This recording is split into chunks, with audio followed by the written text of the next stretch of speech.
J'ai récemment eu une discussion avec quelqu'un sur la difficulté qu'on avait eue à respectivement identifier nos forces et les compétences qu'on pouvait réutiliser dans nos vies pro. Pour l'une comme pour l'autre, nos compétences et nos appétences touchaient plus à des domaines de la communication, soit le fait d'avoir une appétence pour l'écriture ou des sensibilités graphiques. Et comme c'était des choses dans lesquelles on baignait et sur lesquelles on pouvait aussi s'exercer au quotidien, ça ne nous semblait pas forcément être des éléments valorisables dans une vie professionnelle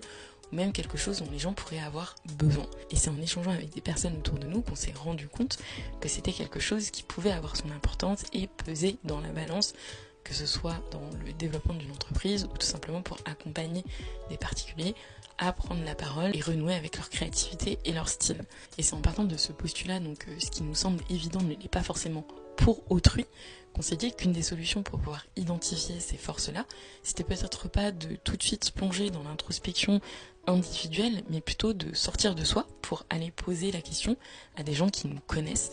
nos amis, nos proches, nos anciennes collègues, des connaissances, etc.,